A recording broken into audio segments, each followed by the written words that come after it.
Salve, paz e bem, nosso Papo de Padre continua no ar, graças a Deus, graças a você que tem compartilhado, tem participado, mas ainda peço a sua contribuição, você empresário, entre em contato conosco para nos ajudar. Mais uma vez também eu cito aqui o Eduardo Trigo, que nos ajudou a montar todo esse cenário, e o mobiliário é cedido pela Líder Interiores. Muito obrigado a vocês, empresários, tá bom? Que Deus abençoe cada vez mais.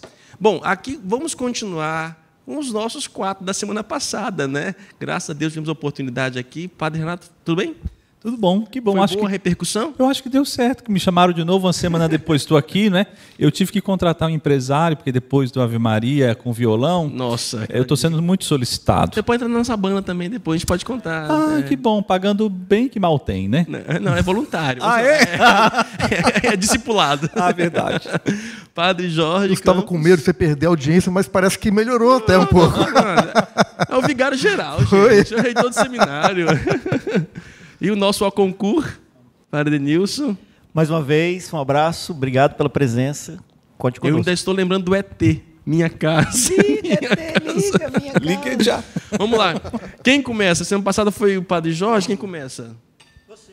Eu? Pode começar então, com você mesmo. Tranquilo. Eu não lembro quando foi que comecei, acho que nunca.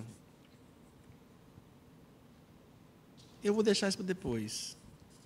Deixar a curiosidade. A gente não pode saber, não? Não. Não? Vou deixar isso para depois. Ih, que era outro. Mas chega, né, gente? Não. Quem manda para nós é G.S. Barbosa. Celibato. Vai Celibato. Lá. Manda Vamos brasa. lá. Alguns questionam que, no caso, os padres deveriam casar. Né, que não deveria acabar com essa obrigatoriedade da igreja. Primeiro que não é uma obrigatoriedade. Eu lembro o Papa Bento XVI, quando no ano sacerdotal em Roma, eu estava lá estudando, eu fui participar do encerramento, e ele teve um momento de perguntas, jovens que perguntavam do mundo inteiro, perguntas, e uma delas foi sobre o celibato. E uma coisa que eu nunca tinha ouvido até então, foi as dimensões do celibato. A gente tem costume de ouvir que o celibato, o padre é celibatário, para poder estar mais disponível para a igreja, pastoralmente, assim por diante. Ele levantou essa questão. Só que ele trocou numa outra posição, que o celibato é uma antecipação do reino de Deus, do céu. Porque no céu, segundo Jesus Cristo diz a Bíblia, ninguém se casa. Então, os celibatários nesta terra, eles antecipam aquilo que todos... É uma justificativa escatológica, né? De que todos, realmente, após morte, não haverá o casamento. Então, essa é uma dimensão que eu achei muito interessante do Papa Bento XVI. Lógico, para nós hoje, se eu fosse casado, se a igreja me colocasse como possibilidade hoje para casar, eu estou quase 14 anos de padre, solteiro, vivendo sozinho, eu teria muita dificuldade de dividir uma vida com alguém. Eu estou habituado a viver sozinho. Engraçado que eu tinha um grande medo quando eu entrei no seminário, quando eu vivia no seminário, a gente vivia lá com muita gente. E o meu maior medo era viver sozinho. Hoje, eu chego em casa, no meu canto, eu tenho um prazer de estar no meu cantinho. Não sei se pode ser um egoísmo, né? Mas eu acho que é uma coisa assim... Eu teria dificuldade hoje de poder casar, conviver com alguém. Eu acho que não conseguiria. Eu não conseguiria. É claro que o celibato, para aqueles que pensam em ser padres ou iniciam, né, um processo de discernimento, parece ser a grande questão. Nós vivemos isso também, né? Como viver? Será que eu vou aguentar? Como é que é essa dinâmica da solidão? Né? Quando a gente fala solitário, eu prefiro até a dimensão da solidão, assim, porque é uma coisa compartilhada. Solitário parece que ele não tem ninguém, né? Quando você vive a solidão, é uma dimensão acompanhada. Nós temos a presença de Deus, né? Nós temos esse amor de Deus. Só vai ser capaz de ser celibatário, e assim eu concordo com o Dom Luiz quando ele diz que quem ama muito. Você só vai poder ser celibatário se você ama muito. Se você ama muito a Deus, se você ama muito a igreja, se você ama muito a você mesmo, se você ama muito o outro. aí você vai conseguir viver essa dimensão do celibato, que não é fácil. Dizer que viver o celibato é fácil, não é fácil. Há momentos que você vai para casa e você sofre mais, né? Principalmente, eu evito, até muitas vezes, de ir em festa de casamento. Né? Você vai realiza o sacramento, aí você vai para a festa, aí depois você vai para casa sozinho, e aquelas pessoas estão indo também embora, né? Acompanhadas, e, pô, eu vou para casa sozinho. Então, assim, chega momentos que você sabe que é um pouco mais difícil de viver essa própria dimensão do celibato, mas ele tem um valor imprescindível. Sabe que tem na sociedade de hoje, onde você vê que tudo é muito erotizado, ser celibatário, cara, é um sinal profético. É um sinal profético. É. Agora, interessante que muitos segmentos da sociedade cobram da igreja uma abertura em relação a isso. Mas eu não sei por que incomoda tanto. E além do mais, tem que se considerar que o celibato não é algo exclusivo do cristianismo, que existem outras religiões que praticam, e não é coisa só de padre. Existem leigos que abraçam o celibato por vocação, né? Não se veem, não se entendem como casados, com a vida matrimonial e familiar de maneira ampla, e decidem consagrar a vida, o celibato, em prol do reino de Deus, aonde quer que esteja, na profissão, enfim, na igreja, na comunidade. Que é professor de história, eu lembro dos filósofos. Quando os filósofos que viviam da filosofia eram celibatários. Tinha até problemas aí na Idade Média e tudo mais. Teólogos tinham que ser celibatários. Para poder se dedicar, né? Então, se você quer dedicar a alguma coisa exclusivamente, igual tem muitos casais com dificuldade. Por exemplo, uma profissão hoje, médico. Não estou falando que o médico tem sempre de celibatário, mas ele passa uma dificuldade muito grande para poder lidar com a sua vocação de cuidar e ao mesmo tempo cuidar da família. Não é fácil conciliar as duas coisas. Uma das possibilidades, das graças do celibato é essa disponibilidade. Agora, sobre nós, as pessoas acham que no seminário coloca remedinho para tirar libido, para tirar desejo. Pelo contrário, né? Para ser padre tem que ser nas faculdades normais, não é, padre? Claro, a questão é essa, né? Você tem que ser uma pessoa normal, né? Então, o celibatário não é aquele desiludido da vida, não é aquele que tem um problema, né, com a sua sexualidade, não é uma pessoa que não deu certo na vida com um relacionamento e que agora eu vou ser celibatário, eu vou ser padre porque eu não consigo me relacionar. Muito pelo contrário, a pessoa celibatária é uma pessoa que tem uma capacidade de se relacionar, né, de forma profunda consigo mesma, com os outros, né, e com Deus. O celibato está muito relacionado à vida religiosa, mas não é somente a vida religiosa, como o padre falou, né?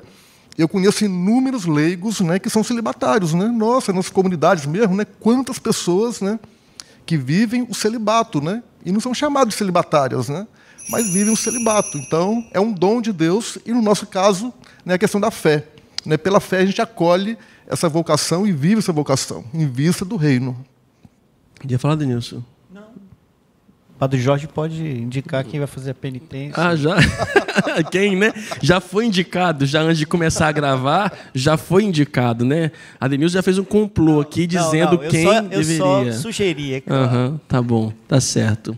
Algo mais sobre o celibato você gostaria de falar? Vamos ver.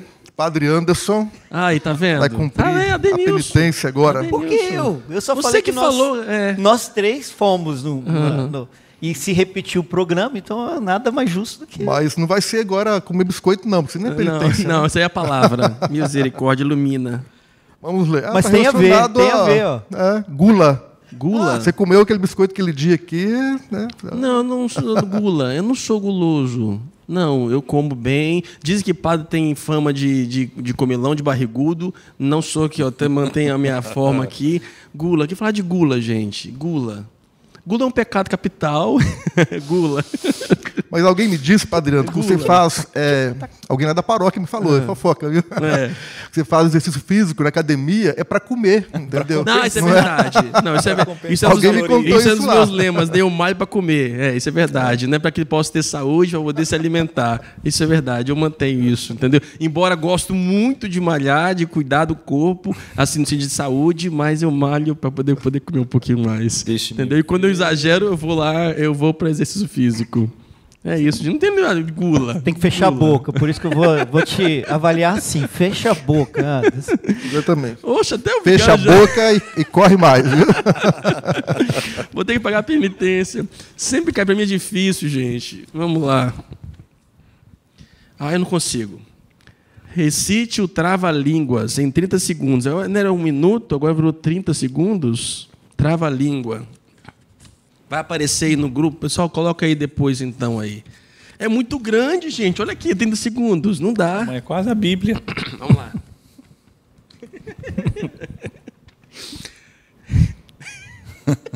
Respira, respira. Faz como se fosse uma poesia. Disseram que na minha rua tem Disseram que na minha rua tem paralelepípedo feito de paralelogramas. 6 paralelogramos têm um paralelepípedo. 1000 paralelepípedos têm uma paralelepipedovia. Uma paralelepipedovia tem 1000 paralelogramos. Então, uma Não dá, gente. Paralelepipedovia. Não.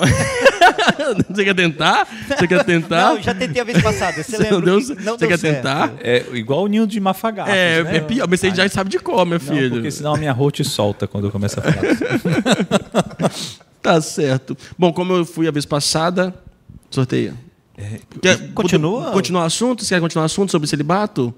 Acho que as pessoas elas têm curiosidade em perguntar para nós, né? Como é que nós vivemos essa dimensão do celibato? Sabe o que eu queria? Quais são as maneiras de você conseguir viver essa realidade? Eu estava lembrando disso quando você falou sobre o médico. Tem casos de cientistas e estudiosos que sentem tanto prazer naquilo que fazem que muitas vezes existe um complicador em casa, não é? Acaba sendo um esposo ausente. Por quê? Porque ele coloca toda a sua energia, toda a sua prazereidade naquilo que faz. Isso mostra que é possível, sim, você encontrar prazer naquilo que você realiza e, com isso, colocar toda a sua energia, toda a sua força, todo o seu prazer, todo o seu contentamento naquilo que você realiza. Mas foi feita uma pesquisa. E detalhe... Foi feita uma pesquisa. Ser padre, a profissão de padre, é uma das que dá o maior índice de felicidade das pessoas. Então, assim, nesse sentido... Eu gosto, assim, como foi a passada, para mim eu gosto... Uma atividade física, para mim, me ajuda em termos de hormônio. Sair com pessoas, eu gosto muito de conviver com pessoas. Eu vou na casa dos paroquianos, até falo, pode me convidar para comer na sua casa, que eu vou. Acho que a gula aí, né, pode fazer uma troca aí nesse sentido, né? Mas essas são atitudes que eu gosto. E, lógico, a vivência é oração, né? E aí agora, a questão do celibato está relacionada com o prazer, né, de viver, né, com a sexualidade, né? Que a sexualidade é ampla, né? É todo esse prazer de viver, de comer, de vestir bem, de sair, conversar, relacionar com os amigos, né? E não é questão sexual, genital, né? É claro. Depois de um final de semana de missa, você só quer realmente descansar. Foi um final de semana intenso, prazeroso, e de fato não se tem mais energia para nada. Não, porque assim, as pessoas acham que celebrar a missa, Não, mas é assim, você está ali na frente de muitas pessoas, são muitos olhares, são muitas demandas, muitas coisas que nos sugam. Coloca o coração ali, a gente põe a alma. Eu digo que é muito importante para a pastoral familiar, o encontro de casais, ter essa proximidade com o padre. Porque muitas vezes o padre tem uma amizade, uma proximidade com jovens, ele é taxado, né, de uma certa desvio de sexualidade. Tá com jovens é assim, tá com criança é assim, tá com mulheres é assim. Então, assim, casais, por favor, se aproximem do seu pároco, ajudem o seu pároco, convide o seu pároco, faça com que ele se sinta cada vez mais pertencente à sua família. Eu tenho certeza que é essa a realidade que vai Casais, já da Penha, dê menos comida para eles são muito... Não, dê menos, ele tá gordinho. Eu agradeço imensamente, porque, para mim, uma maneira de viver e viver bem o meu celibato, eu digo, é a vivência familiar. Eu falei aqui do meu prazer, né, de estar com a minha família. Então, é essa a realidade. Eu vejo que, assim, você vai tornar o seu padre cada vez melhor, mais feliz, mais celibatário, se você tiver a proximidade dele com essas amizades sadias. E outra coisa, o celibato não é uma lacuna na vida do padre, entendeu? O celibato é algo profundamente integrador na vida do padre, não é? Não é algo que falta na vida do padre, né? Falta a questão da sexualidade, né, do casamento, do sexo. Não.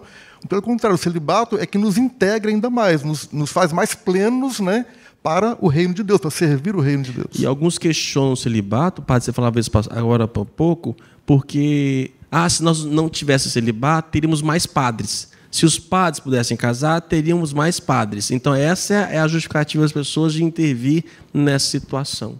Ou quando nos olham e falam, coitado, ele não tem uma esposa. Né? Ah, coitado, aí quando eu tão atendo as bonitinho, confissões padre. lá, aí eu ouço aqueles dilemas, né? E foi a leitura de semana passada lá, de São Paulo, se você está casado, Isso. não casa, né? Então, aí nós ouvimos lá nas confissões, nos aconselhamentos, os dilemas, né? As dificuldades da vida conjugal, e falar, ai, coitado, ela é casada, coitado, ele é casado. E, abrindo um parênteses aqui, não é nada justificado que o celibato, por ser celibatário, tem tendências a ser pedófilo. Né? Que muitos colocam aí que a pedofilia está ligada por nós sermos celibatários. Né? Mas uma coisa não a ver com outra. Vai, padre. Eu tirei o envelope, eu faço o quê com ele? Você lê, né, padre? Só isso, né? Por favor, é um tema novo. Ah, tá. Ou descarta, se você não quer Vamos falar ver. sobre ele. Eu acho que é um tema importante, sim, é um tema que está na agenda atual. Falar sobre os casos de feminicídio no Estado e Brasil e sobre abusivos também, de Gabriela Tolli. Continuidade até da pedofilia, eu acho que pode seguir nessa linha de raciocínio. Acho que essa cultura machista ainda é muito presente, né, em que a mulher tem que ser serviciente, né, que a Bíblia nos ensina, o próprio São Paulo falava da submissão, que muitas ainda não gostam. Né? Vivemos um empoderamento feminino, por um lado, mas os homens têm dificuldade de lidar com essa mulher que está tomando seus espaços, né, e querem ainda ser o dono dentro das suas próprias casas. Isso realmente, com certeza, não podemos compartilhar, né?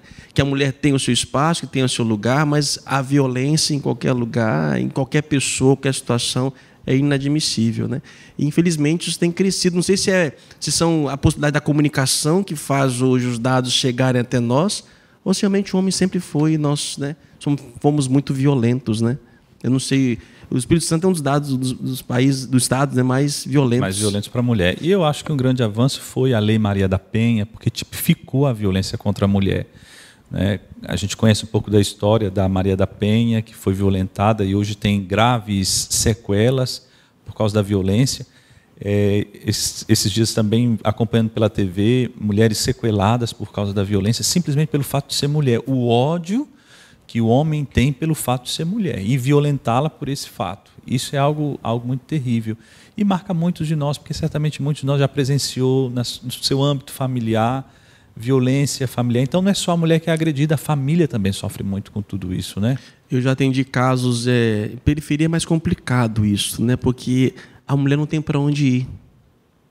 Ela depende do homem, do marido, tem os filhos, e ela não tem para onde ir, ela tem que suportar algumas coisas. E o pior, que às vezes que é mais pior ainda, é quando um homem, não só de periferia, que é outro lugar, que ela diz para a mulher, deixa de trabalhar, eu cuido de casa. Mas depois vem todo um preço, uma cobrança, e a mulher fica refém deste homem. E às vezes esse tornar-se refém é por uma questão de consciência ou de escrúpulo de moralidade.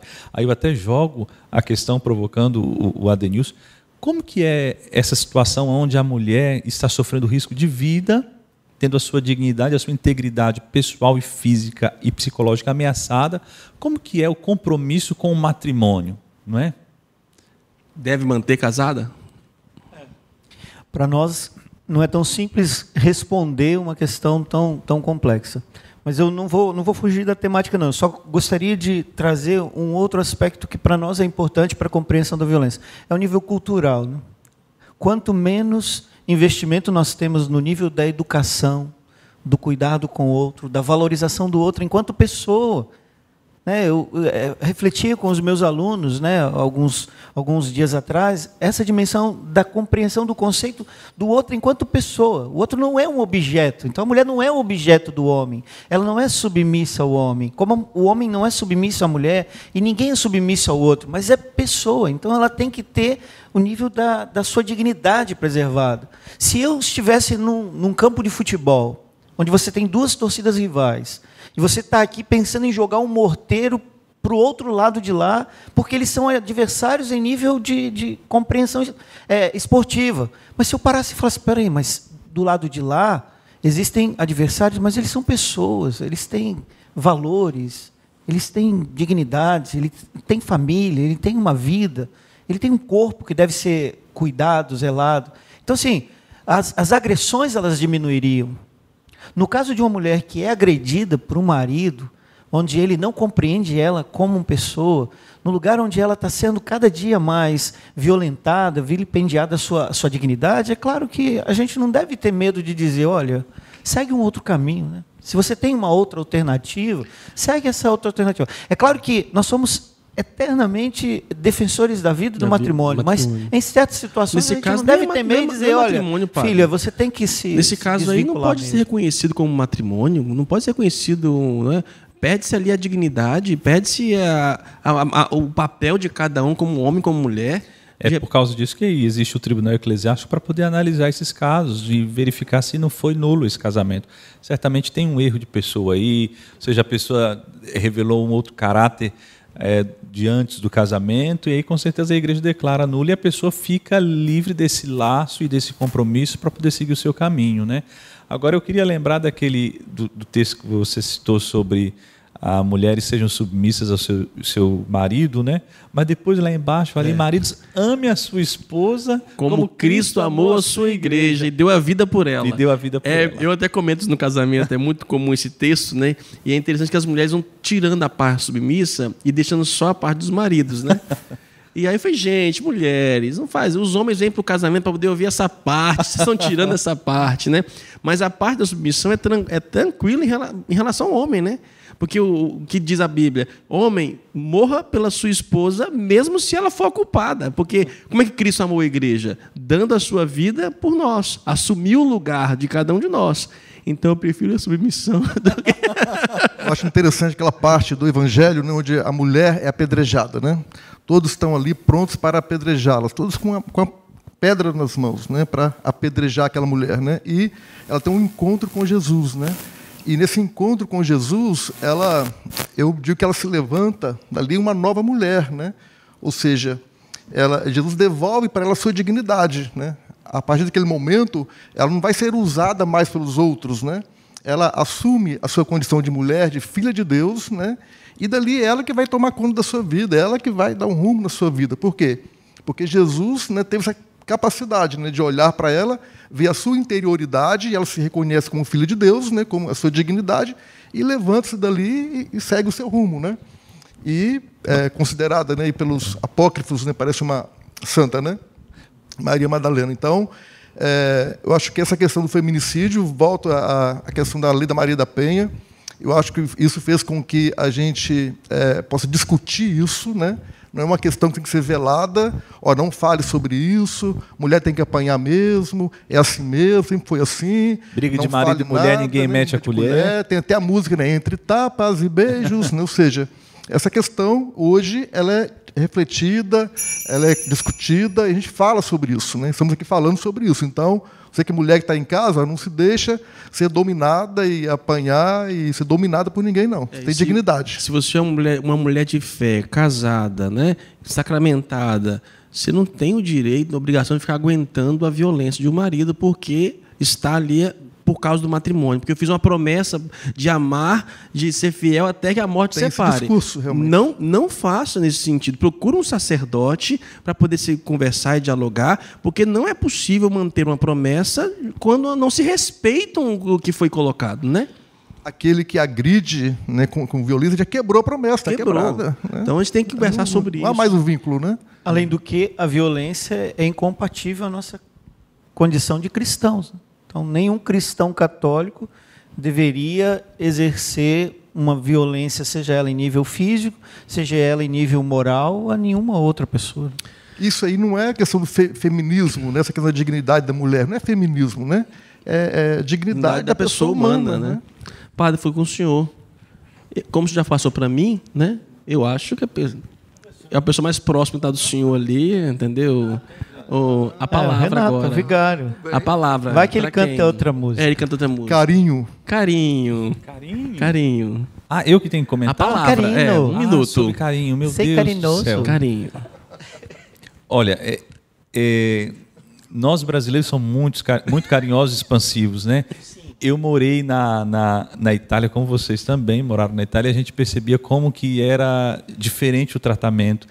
e como isso era difícil da gente compreender, até mesmo para ser atendido, né? De vez em quando eu brincava com os meninos. Vocês querem que eu sirva o café à moda italiana? Aí eu pegava e jogava a xícara, porque era o jeito que as pessoas nos tratavam lá.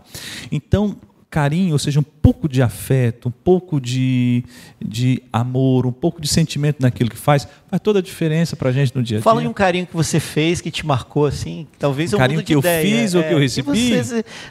Se você é carinhoso, quais são os gestos carinhosos que você possa... Um gesto carinhoso que você tenha...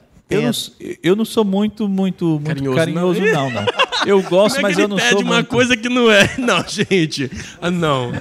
Ele acabou de falar da cultura italiana. Mas acontece que eu sou de origem. Você é italiano. Acontece que eu sou de origem. Não. Cadê? Não tem aqui um tapinha, não? Ajudando ele ainda. Você piora. Não, você cavou a cova para mim. Faça o que eu falo, mas não faça o que eu faço. Né? É meta para mim também. Penitência, filho. Agora, se a gente fosse considerar penitência em relação a isso, teria que ser. Faça o carinho Tá em alguém. acabando penitência, gente. Manda para nós aqui penitência. Haja criatividade. Imitar alguém. Ah, gente, já foi isso. Jairo não. Já foi. Já Agora foi. é outra pessoa. Não, padre. Imitar alguém. Renato não pode imitar o padre. Não posso. Eu não posso. Troca essa penitência. Troca. Não, Deus me livre. Não. Daquele jeito. Não, Deus me livre. Troca de penitência. Imita alguém. Isso pode dar processo. Imita alguém. Não, vocês já pode ser outra pessoa. Vocês já foram. Imita o Lu. Imagina. Imita a Eu pessoa. vou perder meu tempo. Não, você tá passando. Vai, imitar. Gente, mas vocês disseram, agora estão Não. voltando atrás. Eu quero- Me dá uma sugestão, então, porque... Não sei quem você... Não, Silvio Santos. Não sei quem você costuma imitar. Você eu só sabe. conheço uma pessoa. Você sabe. Você sabe. Tá todo mundo querendo saber quem Olha, é, tá? Pois é, vão ficar na curiosidade, porque eu não vou fazer. Gente, pode dar processo. Mas imita alguma coisa, nada? Pessoa? Não, é... Imita... Eu ia falar um negócio, mas... Acabou meu tempo. Não, mas tem que imitar. Não imitou ninguém. Imita uma galinha. Ai, meu Deus Nada? do céu. Nada. Olha, gente, eu sou bom. sem criatividade para essas Nossa, coisas. mas A tem que gente vai cantar a música, ele faz o gesto, né? Isso. Né? Que é Depois. cabeça, As ombro. aves do céu. Vai. Então canta, Denilson. Ele tá Canta, aqui, vai lá. Vai lá. As aves do céu estão para ti, as feras. É muito segredo, vamos lá. Acabou o assunto? Podemos continuar? Outra coisa? Renata, Denilson. Se um casal de nova união não pode comungar, o que dizer aos casais jovens que se relacionam antes do casamento? Eles Nossa, podem tudo comungar? na área Hoje da é tudo castidade, gente. castidade. Voltou a castidade, Então, voltou a castidade. Voltou a Vitor. castidade. Fugiu Essa pergunta dela. foi a Neuza que nos mandou. Então nós vamos falar de castidade Volta no a pergunta aí. casamento Volta a e castidade pergunta. Volta a fora do pergunta. casamento. Se um casal de nova união não pode comungar, o que dizer dos casais jovens que se relacionam antes do casamento? Eles podem comungar? Moralista, Neuza. deixa o moralista lá começar. É você mesmo. Eu pensei que você estava pensando no não, Renato. não, você é moralista. Os casais de nova união não podem comungar porque estariam ferindo, né, a própria dimensão da indissolubilidade do casamento, a questão até mesmo do pecado relacionado ao adultério, né, que é um pecado que nós atribuímos como um pecado grave. Até no programa passado falávamos de 3 pecados graves: adultério, homicídio e idolatria. Então, esse pecado do adultério não permite a esses casais que estejam vivendo essa situação de comungar. No caso dos casais jovens que não são casados, é o pecado da fornicação, né? Realizar um ato sexual antes do casamento. Não é recomendado, segundo a palavra, e a igreja reforça isso, que o lugar adequado para viver a própria dimensão da sexualidade é o matrimônio. Então, aqueles casais jovens que vivem essa atividade genital antes de serem casados deveriam fazer uma reflexão. A gente sabe que hoje isso é algo comum, né? Hoje a gente ouve e até parece algo... esses pais estão dizendo aí, estão fora da realidade. Não que nós estejamos fora da realidade. Nós sabemos da sociedade que nós vivemos. O ideal, então, é que valorizemos, como nos pede o Vitor, então, para falar da dimensão da castidade. Então, a importância, o valor da castidade, o respeito com o outro. Quando eu me deparo com jovens nessa situação, eu pergunto para ele, você tem certeza de que essa pessoa com a qual você está se relacionando é a pessoa que Deus criou para que você se case? Porque se a sua vocação é uma vocação ao matrimônio, Deus tem alguém especial para você. Como Ele criou Eva, Ele criou alguém especial, que vai ser a sua companheira, o seu companheiro.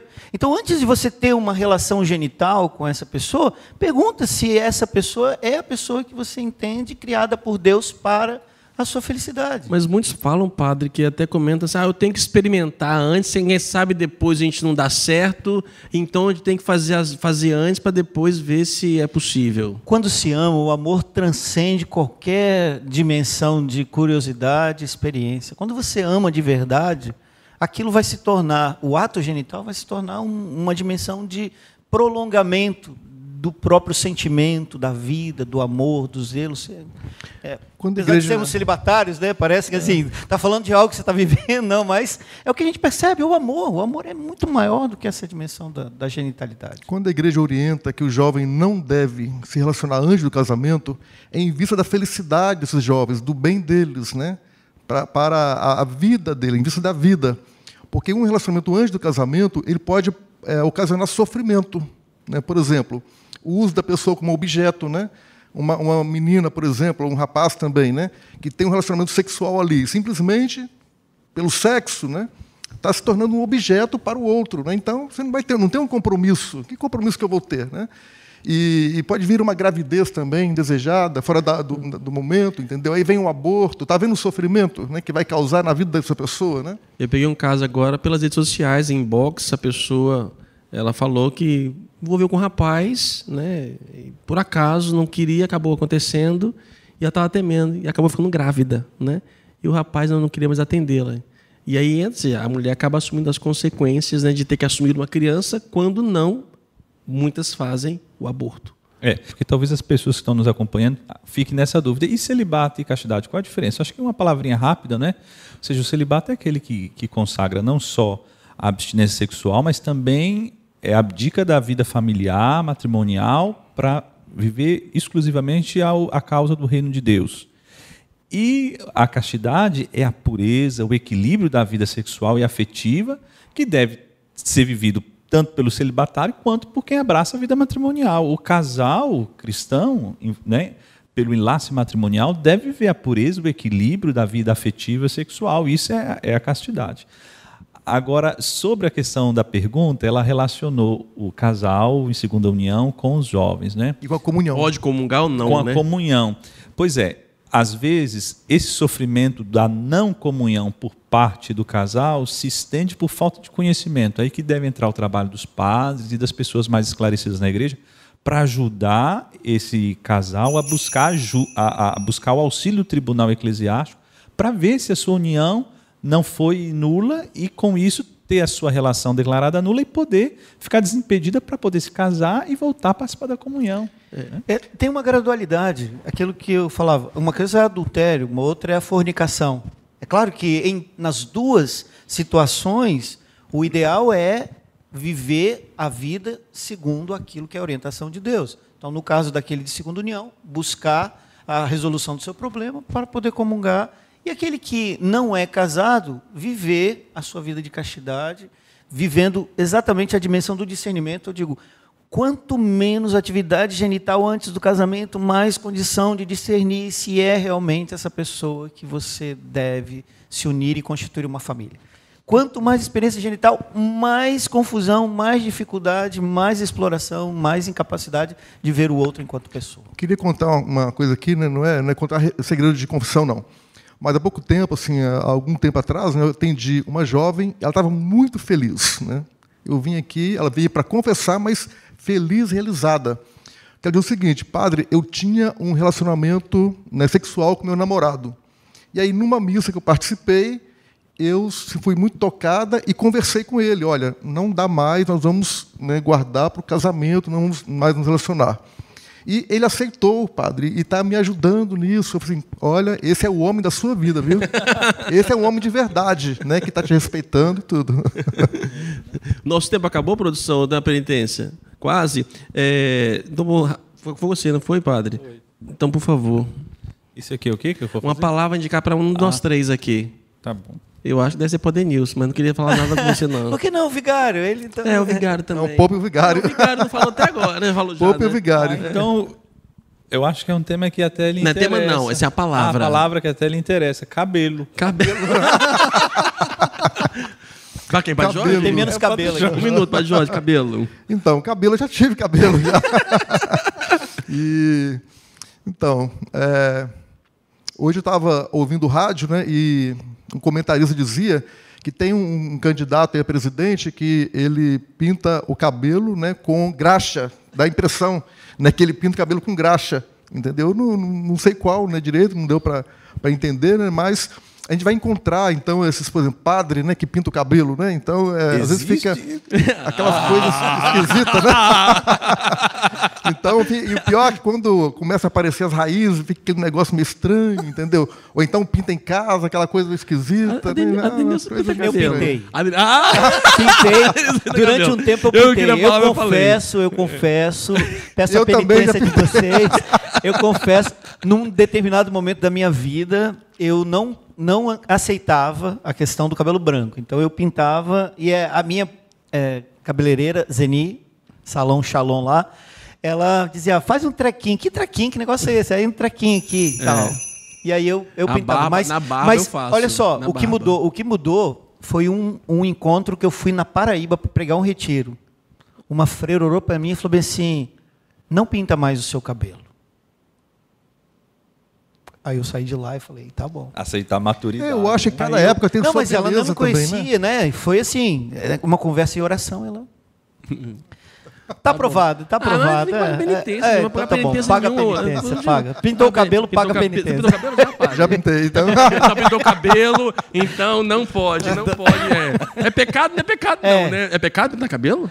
Não, claro que não. Não é pecado cabelo. A minha cabeleireira sugeriu e eu aceitei, mas depois eu vi que aquilo era esquisito pra caramba. Padre, desculpa aí, mas é penitência pro senhor. Tem bispo que pinta cabelo, ué. Para com isso, gente. Dá processo, hein?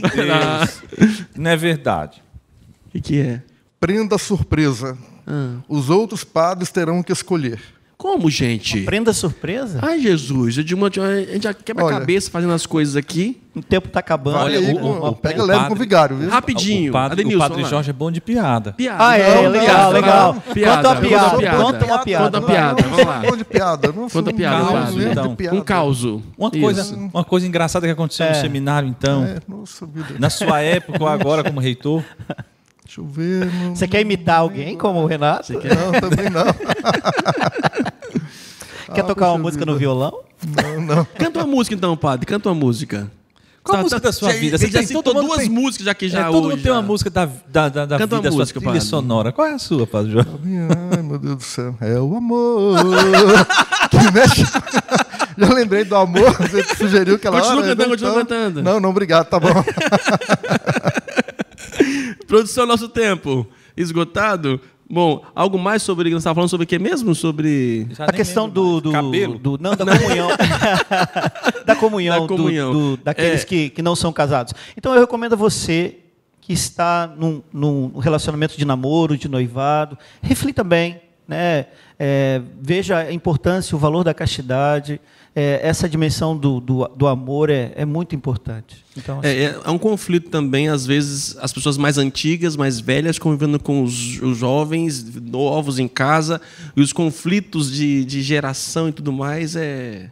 No tempo lá, da avó não pegava na mão, agora o neto está... Então, é um complexo, né? Dificuldade, é um assunto que a gente pode depois explorar um pouco mais. Muitos pais passam por essa dificuldade de o casal namorando em casa e dormir em casa.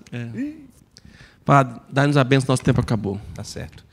Vamos pedir ao Senhor a bênção para quem está nos acompanhando, pelos benfeitores desse programa, para nós, para as pessoas que estão nos acompanhando agora. O Senhor esteja convosco. Ele está no meio de nós. Que bom Deus vos abençoe, proteja, guarde e livre de todo mal. Em nome do Pai, do Filho e do Espírito Santo.